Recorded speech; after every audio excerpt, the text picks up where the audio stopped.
Ford Lincoln Futura. In 1955, Ford unveiled a concept car that looked less like a Lincoln and more like something that had crash-landed from another planet. The Lincoln Futura, built by Carrozzeria Ghia in Turin, Italy, was a rolling science fiction dream designed to show off what the future of motoring might look like. Its twin clear plastic canopy tops, exaggerated hooded headlights, and towering tail fins made it instantly unforgettable. Even its pearlescent white paint shimmered with crushed fish scales mixed into the formula, a small but symbolic touch of the post-war obsession with novelty and glamour. The Futura's design language came from an unlikely source. Lincoln's lead stylist, Bill Schmidt, claimed he was inspired by a shark he encountered while diving. That influence explains the car's sleek, predatory lines and gaping front grille that almost resembled a jaw. Beneath the spectacle sat a fully functional Vate drivetrain, proving this futuristic dream machine could actually move, though its real purpose was to command attention at auto shows. And it did. The Futura captured imaginations everywhere it appeared, but it was never meant for production. Instead, it became one of the most famous cars in pop culture history years later. In 1966, customizer George Barris bought the original concept for $1 and transformed it into the Batmobile for the Batman TV series. The outlandish bodywork, already half cartoonish, translated perfectly into Gotham's crime-fighting icon.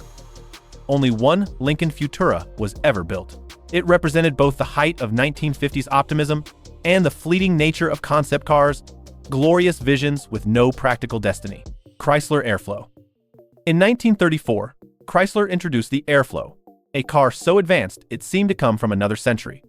Conceived during the depths of the Great Depression, it was meant to prove that Chrysler could outthink and out-engineer anyone in Detroit. And from a technical standpoint, it did exactly that.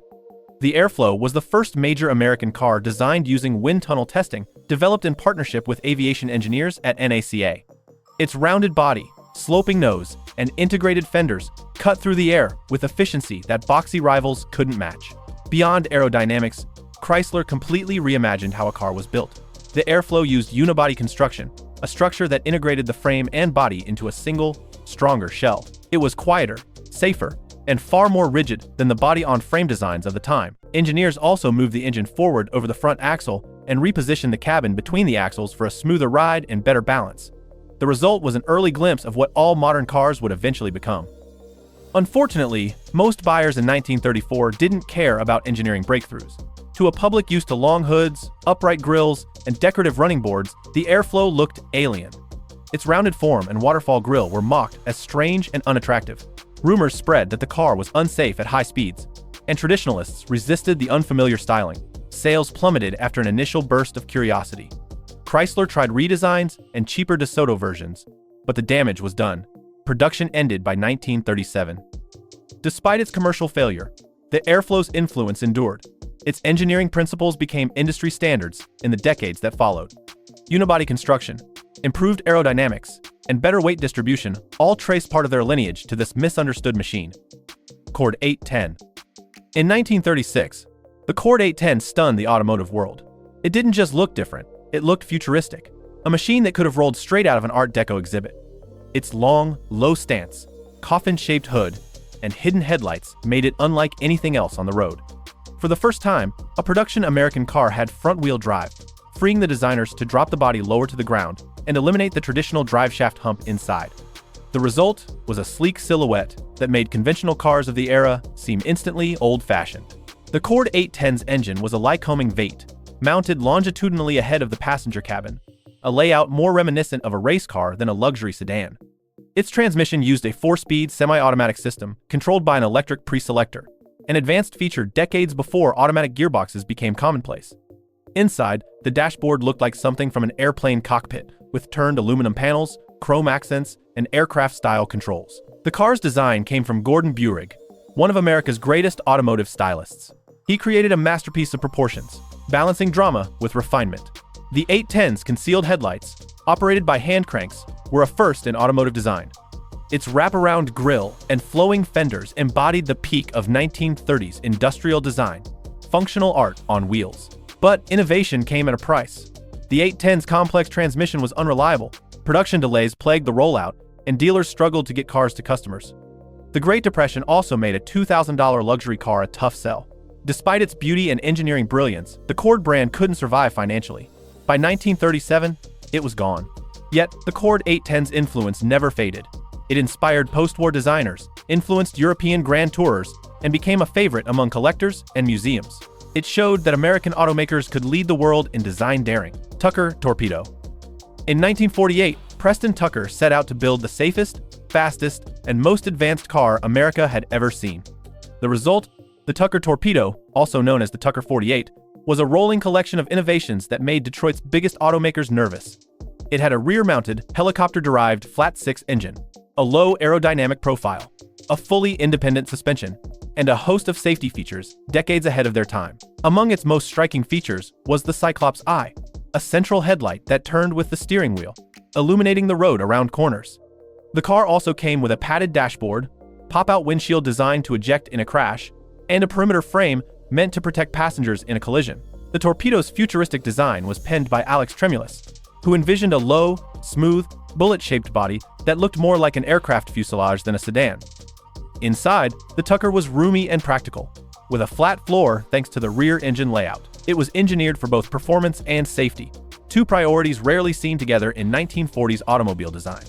When it debuted, the car generated enormous excitement, not only from buyers but also from the media. Tucker became a symbol of post-war American ambition and independent innovation. But that enthusiasm didn't last. The big three, Ford, GM, and Chrysler, viewed Tucker as a threat. Rumors swirled about industry interference, government pressure, and even conspiracy. The Securities and Exchange Commission launched an investigation into Tucker's financing practices, scaring off investors. Despite no fraud being proven, the damage was irreversible. The factory closed before full-scale production began. Only 51 Tuckers were built before the company collapsed, yet the car's legend grew. Collectors later restored surviving examples, and the Tucker name became shorthand for both innovation and the risks of challenging the establishment. Chrysler Turbine Car. In 1963, Chrysler unveiled one of the most audacious experiments in automotive history, the Chrysler Turbine Car. It didn't run on gasoline in the traditional sense. It ran on jet fuel, kerosene, even perfume. Beneath its copper-bronze skin was a turbine engine derived from aircraft technology, promising smooth power delivery, minimal maintenance, and a futuristic hum instead of an engine growl. The project had been in development for years under Chrysler's engineers, led by George Hubner, who believed turbine propulsion could replace piston engines entirely. The 1963 turbine car was the culmination of that dream. It was built by Ghia in Italy, with 55 hand-assembled examples shipped back to the U.S. for testing. Chrysler loaned them to 203 ordinary American families across the country to gather real-world data, a massive public experiment in how drivers would live with the future. The car itself was a visual stunner. Its body gleamed in turbine bronze, accented by twin jet-style exhausts and tail fins that echoed fighter jet aesthetics. Inside, it felt upscale and space-age, with 4 individual bucket seats, turbine-shaped gauges, and minimal vibration thanks to the smooth engine operation. But the promise of the turbine engine came with serious limitations. It lagged under acceleration, had poor fuel economy, and produced extreme exhaust heat. Emissions were relatively clean, but the technology was expensive to build and difficult to service. Government regulations, high production costs, and the oil company's lack of enthusiasm all combined to doom the project. When the testing ended, Chrysler recalled and destroyed most of the fleet to avoid import tariffs and liability issues. Only 9 cars survived, a handful in museums and private collections today. AMC Pacer. In 1975, the American Motors Corporation tried to predict the future of small cars. The result was the AMC Pacer, one of the strangest and most polarizing vehicles ever built in America. Nicknamed the fishbowl, it featured huge curved windows, a wide stance, and proportions that defied every design rule of the decade. The idea was to build a compact car that felt spacious inside, a wide, small car, as AMC called it. The Pacer's design started with ambition. AMC's engineers wanted to create a compact that could meet looming emission standards and potentially run on rotary engines, which were lighter and smoother. The car's body was designed around that futuristic idea, but when General Motors canceled its rotary engine program, AMC was forced to cram a conventional inline-six under the short hood. The change upset the car's balance and reduced efficiency, but AMC moved forward anyway. Visually, the Pacer was unlike anything else on American roads. Its massive glass areas provided nearly 40% more visibility than most cars, while the asymmetrical doors, with the passenger door longer for easier rear seat access, added to its weird charm. The interior was comfortable, airy, and surprisingly refined for a small car. From the driver's seat, it felt futuristic, quiet, and oddly cozy. Unfortunately, the public didn't see it that way. Critics mocked its bulbous shape and odd proportions. It was wider than most midsize cars, but shorter than a compact, giving it an ungainly stance. Fuel economy wasn't impressive, and its small trunk made it less practical than buyers expected. The Pacer sold well at first, thanks to curiosity and clever marketing, but sales collapsed as the novelty wore off. Production ended by 1979. Over time, though, the Pacer found a second life as a pop culture icon. It starred in movies like Wayne's World and became a symbol of 1970s experimentation, a reminder of when a struggling automaker dared to think completely differently. Studebaker Dymaxion car. In 1933, inventor and visionary architect Buckminster Fuller unveiled a vehicle that looked less like a car and more like a teardrop-shaped spaceship on wheels. Called the Dymaxion car, it was Fuller's attempt to redesign personal transportation from the ground up, literally. The name Dymaxion was his combination of dynamic, maximum, and tension, a reflection of his lifelong pursuit of efficiency and balance in design. The Dymaxion was an aerodynamic, 20-foot-long machine shaped like a zeppelin turned sideways. It rode on 3 wheels, 2 in the front for power and 1 in the rear for steering. The engine, a rear-mounted Ford Vate, pushed the vehicle to speeds of up to 90 miles per hour while achieving more than 30 miles per gallon, remarkable for the early 1930s. The streamlined body was intended to reduce drag and maximize fuel efficiency, long before aerodynamics became a mainstream concept in car design. Fuller's vision wasn't just about speed. He wanted a vehicle that could one day fly as well as drive, anticipating the concept of a roadable aircraft. The Dymaxion's interior was spacious, able to seat 11 passengers comfortably, with panoramic windows and lightweight materials borrowed from aviation is less than #0. 5 is greater than, but the innovation came with serious flaws. The single rear wheel made the Dymaxion dangerously unstable at low speeds, particularly when braking or cornering. During a demonstration at the 1933 Chicago World's Fair, a prototype rolled over after being clipped by another car, killing the test driver, a tragedy that permanently damaged the car's reputation. Only 3 prototypes were built, and despite interest from investors and even government officials, production never resumed. Fuller moved on to other inventions, but the Dymaxion's influence lingered. Its aerodynamic teardrop shape inspired later designers, and its radical thinking helped lay conceptual groundwork for future experimental vehicles. Today, 2 Dymaxions survive, museum pieces that remind us of how far ahead of his time Fuller really was. The car's failure wasn't a lack of genius, but an excess of it. Hudson Step-Down. In 1948, the Hudson Motor Car Company introduced a car that looked sleek, sat low, and handled like nothing else on the road. It was called the Hudson Step-Down, named for its unique chassis design that literally allowed passengers to step down into the floor rather than climb up into the car. This design innovation wasn't a gimmick. It fundamentally changed how American cars could be built and driven. The step-down construction dropped the passenger compartment between the frame rails, lowering the car's center of gravity dramatically. The result was a wide, stable stance that gave the Hudson exceptional handling for its time. Most cars of the late 1940s were tall, floaty, and heavy. The Hudson felt planted and athletic, gliding through corners with composure unheard of in an era obsessed with chrome and comfort. Power came from Hudson's sturdy inline-6 engines, culminating in the legendary Hornet. With its twin H-Power carburetor setup, the Hornet made up to 170 horsepower, formidable for the early 1950s. In NASCAR's early years, Hudson Hornets dominated stock car racing, winning dozens of races between 1951 and 1954. Drivers like Herb Thomas and Marshall Teague made Hudson a household name, proving that sleek engineering could beat brute force. Inside, the step-down felt modern and inviting. The low floor made for easier entry, the ride was smoother, and the interior space felt generous thanks to the innovative structure. The only drawback was a smaller trunk, a side effect of the sunken floor pan. But most owners didn't care. They were too busy enjoying one of the best-handling American cars of its day. Despite its success, Hudson couldn't keep up financially with the Big Three. The step-down's engineering was too expensive to retool as styling trends changed, and by 1954, Hudson merged with Nash to form American Motors Corporation. Production of true Hudsons ended soon after. Nash Rambler. In 1950, Nash introduced the Rambler, a car that dared to question what Americans really needed from their automobiles.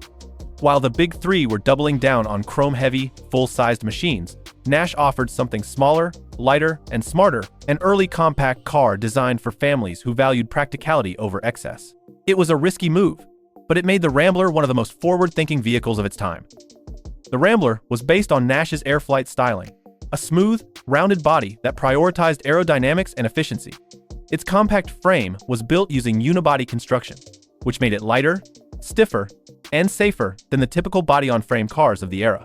At just 100 inches of wheelbase, it was easy to park and maneuver, perfect for growing cities and a changing post-war lifestyle. Despite its small size, the Rambler didn't feel cheap. Nash positioned it as an upscale compact, equipping it with features most economy cars lacked: power steering, optional air conditioning, a clock, and reclining front seats that folded flat into a makeshift bed, a feature families adored on long trips. It offered economy without austerity, a car for practical people who didn't want to sacrifice comfort. Stylistically, the Rambler was distinctive. Its smooth, pod-like shape reduced wind noise, and its integrated fenders gave it a modern, almost European appearance. While some critics found it odd, others appreciated its cohesive, futuristic look, a design that stood apart from Detroit's annual styling wars. The Rambler's success helped Nash survive when other independents faded. By the mid-1950s, it evolved into a brand of its own under American Motors Corporation, AMC, eventually becoming the nameplate for an entire line of compact cars. Later versions carried quirky, angular styling in the 1960s, taking the two-box concept perhaps a step too far. But the DNA of the original remained: efficient, practical, and uniquely American. Dodge La Femme. In the mid-1950s, when Detroit was obsessed with tail fins and chrome, Dodge decided to try something radically different, to design a car specifically for women. The result was the Dodge La Femme, a 2-year experiment in marketing that produced one of the most unusual cars of the decade. Introduced in 1955, the La Femme was essentially a Dodge Custom Royal Lancer dressed in soft heather rose and sapphire white, accented by gold trim and a rosebud-patterned interior. But what made it remarkable wasn't the styling, it was the accessories. Each car came with a matching pink calfskin purse, a compact lipstick, cigarette lighter, and even a raincoat and umbrella that matched the car's color scheme. The glove box was designed to hold these items perfectly, turning the car into a fashion accessory on wheels. Underneath all the pastel marketing was a serious machine. The La Femme came with Dodge's powerful 270 cubic inch Red Ram V8 engine and an optional PowerFlight automatic transmission. It had the same performance and ride quality as its male-targeted counterparts, but Dodge's advertising focused almost entirely on femininity. By appointment to Her Majesty, the American woman, read one tagline.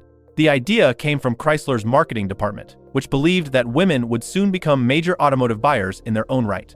But they misunderstood what women actually wanted. Female car shoppers weren't looking for pastel paint or matching handbags. They wanted value, safety, and reliability. The La Femme's focus on aesthetics over substance came across as condescending, and the public ignored it. Sales were dismal.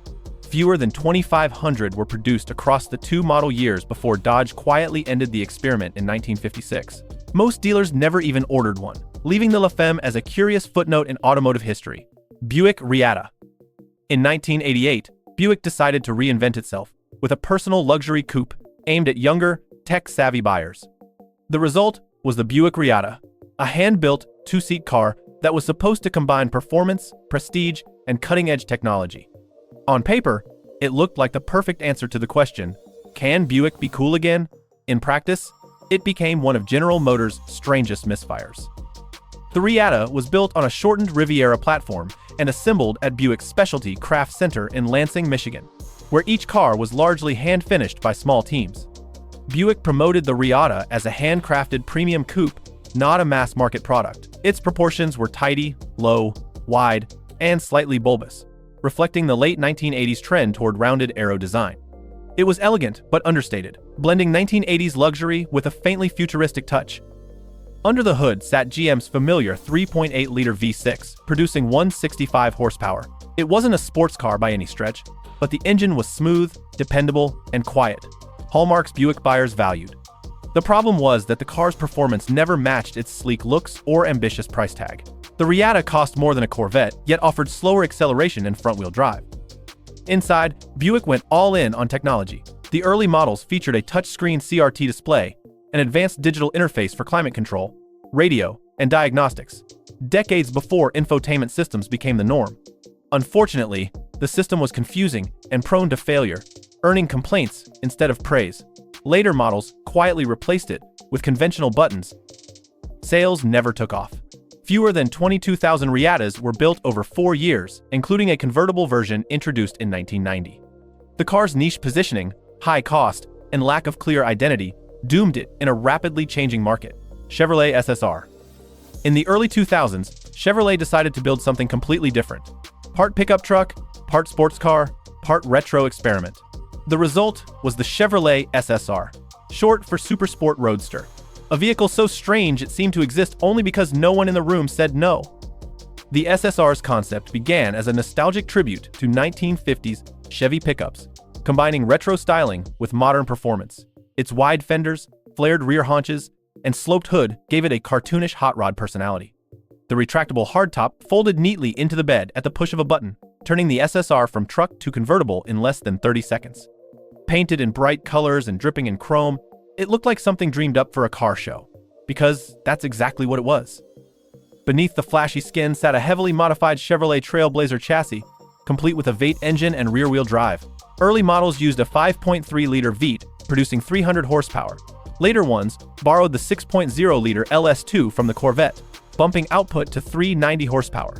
On paper, it had the muscle of a sports car, but in reality, the SSR weighed nearly 5,000 pounds. Performance was brisk rather than thrilling, and the heavy body dulled the excitement promised by its looks. Inside, Chevrolet gave the SSR a mix of retro flair and modern convenience. The dash mimicked old pickup styling, but the materials and ergonomics leaned toward early 2000s GM, solid but uninspired. The truck bed, lined with carpet and wood trim, looked elegant but rendered the SSR nearly useless for actual hauling. It was a lifestyle vehicle, built for people who didn't really need a truck but wanted something eye-catching. Unfortunately, that audience was small. The SSR's high price, around $40,000 to start, and unclear identity hurt sales. Was it a muscle car, a cruiser, or a convertible truck? Most buyers couldn't decide, and neither could Chevrolet. Production ended after just 3 model years, with a little over 24,000 built. Plymouth Prowler. In the late 1990s, when most car companies were chasing efficiency and safety ratings, Plymouth decided to take a wild detour into nostalgia. The result was the Plymouth Prowler, a factory-built hot rod that looked like it had driven straight out of a 1930s custom garage and into the future. It was one of the boldest and most unusual production cars ever offered by an American automaker. Designed under Chrysler's retro-futurism design language, the Prowler featured open front wheels, a narrow pointed nose, and a rear body that flared into dramatic haunches. It was unmistakable on the road, part street rod, part concept car, and part rolling sculpture. Built mostly from aluminum to save weight, the Prowler was an engineering statement as much as a design one. Chrysler used it to test advanced manufacturing techniques that would later appear in other vehicles. Under the hood, however, the car didn't live up to its wild looks. Instead of the V8 most enthusiasts expected, the Prowler carried Chrysler's 3.5-liter V6, producing 214 horsepower in early models and 253 in later ones. It was paired only with a 4-speed automatic transmission, and though it was quick enough, it lacked the raw muscle the design seemed to promise. Inside, the Prowler blended retro cues with modern touches. The body-colored dashboard, center-mounted gauges, and exposed suspension components gave it a sense of theater. It even came with a matching trailer for owners who needed trunk space, because the actual trunk could barely hold a briefcase. Despite its limitations, the Prowler drew crowds wherever it went. Plymouth sold just over 8,500 units before the brand was discontinued in 2001, after which it continued briefly under the Chrysler name. Critics were divided. Some called it a masterpiece of design courage, others a triumph of style over substance. But even its detractors admitted the Prowler captured something Detroit had lost: the willingness to build a car simply because it was fun. Pontiac Aztek. When the Pontiac Aztek debuted in 2000, it instantly became one of the most infamous cars in automotive history. Conceived as a bold crossover SUV for adventurous young families, it was supposed to embody excitement and utility. Instead, it became a case study in how good ideas can go spectacularly wrong. The Aztek was born from General Motors' late 1990s push to create a lifestyle vehicle, something practical but edgy enough to attract a younger generation. Its designers wanted a vehicle that could haul bikes, surfboards, and camping gear, while still being comfortable for daily driving. Functionally, they succeeded. The Aztek offered all-wheel drive, a wide-opening rear hatch, removable cargo trays, and even an available tent attachment that turned it into a mini camper. It was one of the first cars to feature a built-in 1 to 10-volt power outlet, years ahead of its time. The problem was how it looked. The production Aztek emerged as a tangle of awkward lines and clashing angles, the victim of corporate compromises and cost-cutting. The concept car had been aggressive and sporty, but the version that reached showrooms looked bulky, overstyled, and unfinished. The two-level nose, protruding body cladding, and chopped-off rear made it instantly polarizing. Even GM insiders admitted it lost its way somewhere between design and production. Underneath the unusual exterior, the Aztek was mechanically sound. It shared its platform with the Buick Rendezvous and used a reliable 3.4-liter V6 engine. It rode comfortably and offered plenty of interior space. But none of that mattered. The public couldn't get past the styling. Reviewers mocked it mercilessly, and sales never recovered from the ridicule. Despite its commercial failure, the Aztek found a strange afterlife.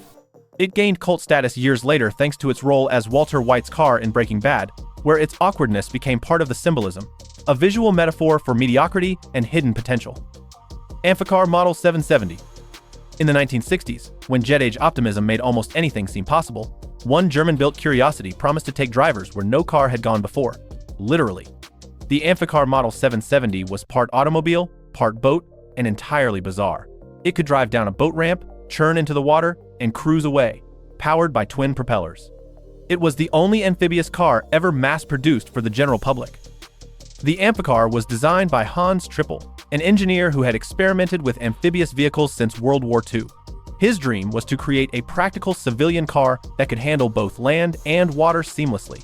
Built in West Germany and imported mainly to the United States, the Amphicar combined European compact car simplicity with nautical engineering. Its name, Model 770, referred to its theoretical performance, 70 miles per hour on land, and 7 knots, about 8 miles per hour, on water.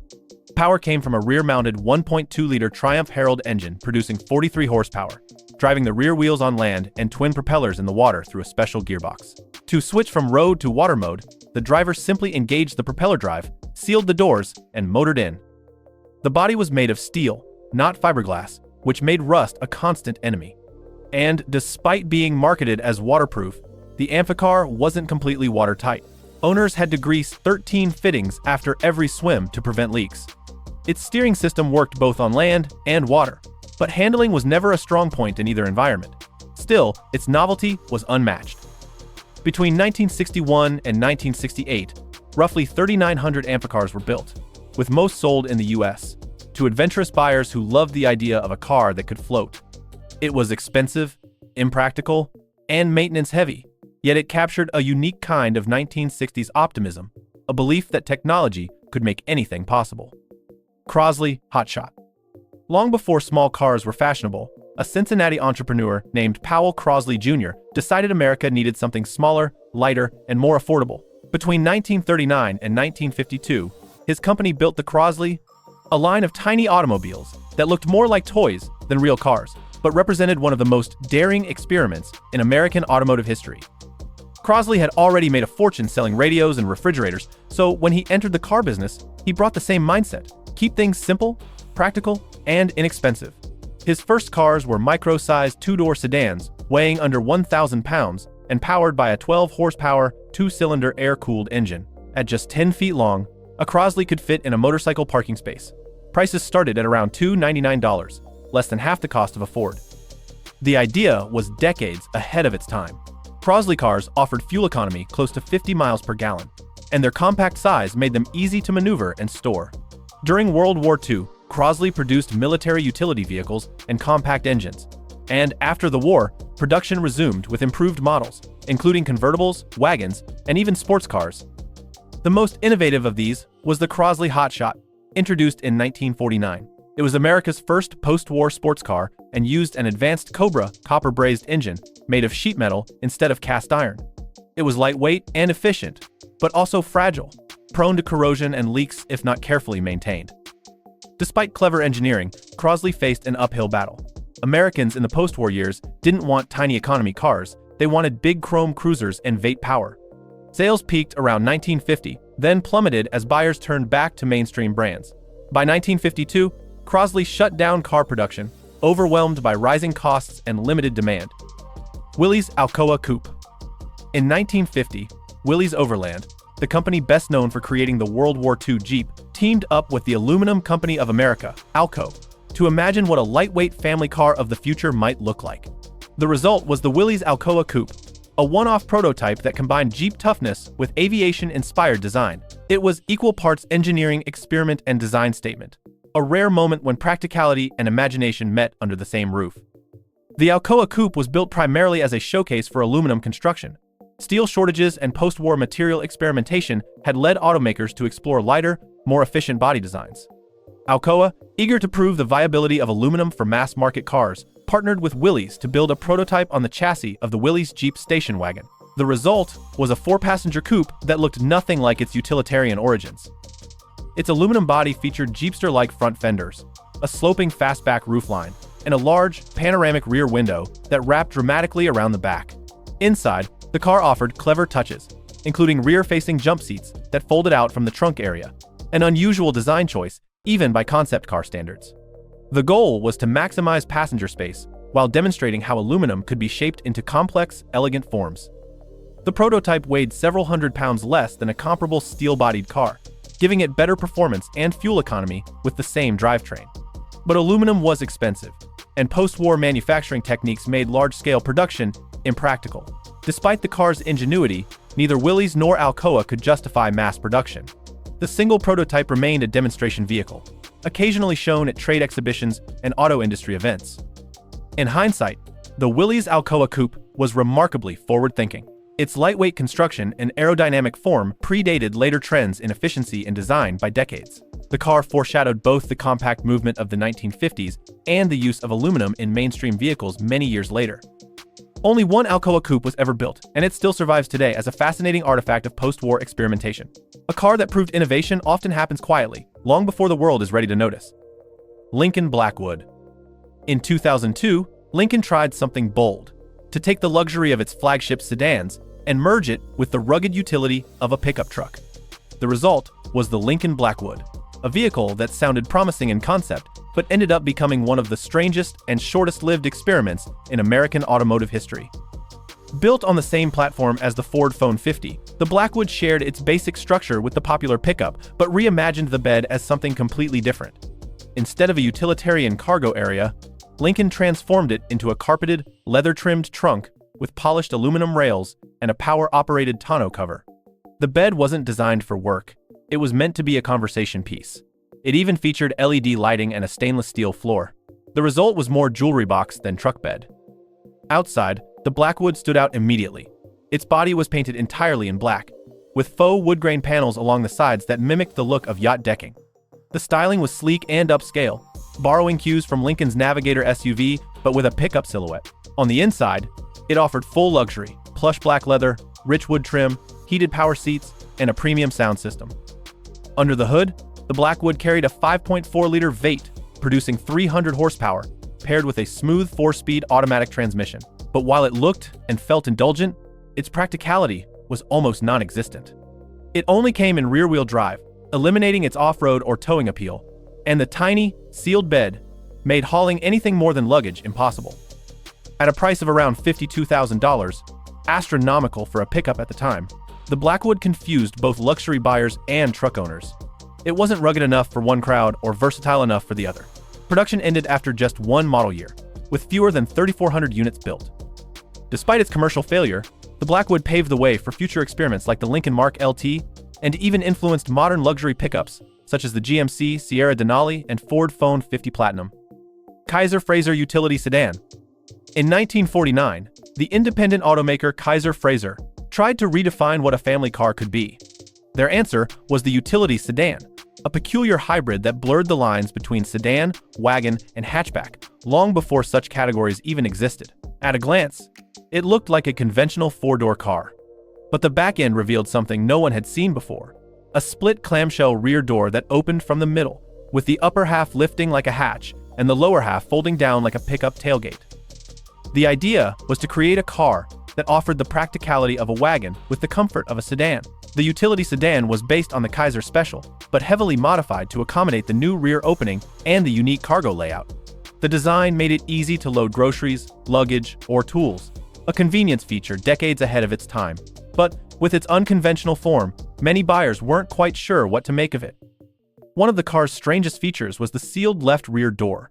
which was permanently shut to make room for a storage compartment that housed the spare tire. This gave the car an asymmetrical appearance and confused many observers who couldn't tell whether it was a true four-door or something else entirely. It also limited rear passenger access, further complicating its practicality as a family vehicle.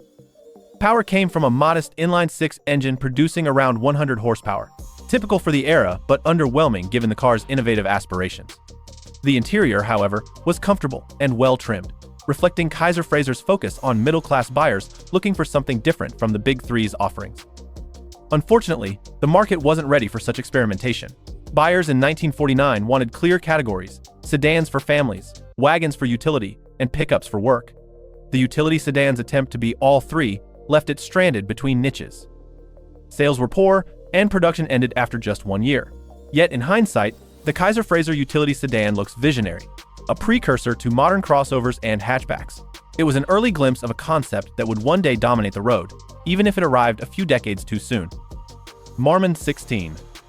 In the early 1930s, as the Great Depression crippled the American economy, Marmon Motor Car Company introduced one of the most magnificent and extravagant automobiles ever built, the Marmon 16. It was a final, defiant statement of luxury at a time when few could afford such opulence. Yet, it remains a masterpiece of engineering and design that embodied the height of pre-war American craftsmanship.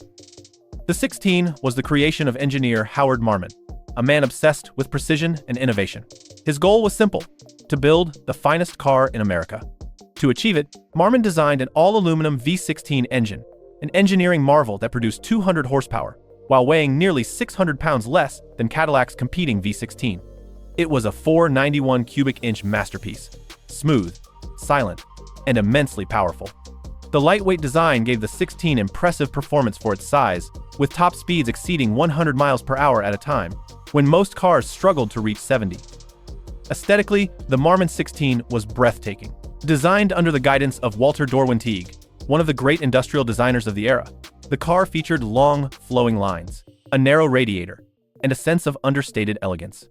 Its proportions exuded quiet confidence rather than the excess that characterized many luxury cars of the time. Inside, the cabin was a study in refinement, trimmed in fine wood, wool, and leather, with attention paid to every switch, knob, and gauge. But the timing couldn't have been worse. The 16 debuted in 1931, just as the Depression deepened and luxury car sales collapsed. Marmon, already a small player compared to giants like Packard and Cadillac, couldn't survive the economic devastation. Fewer than 400 Marmon 16s were ever built before production ceased in 1933, marking the end of the company.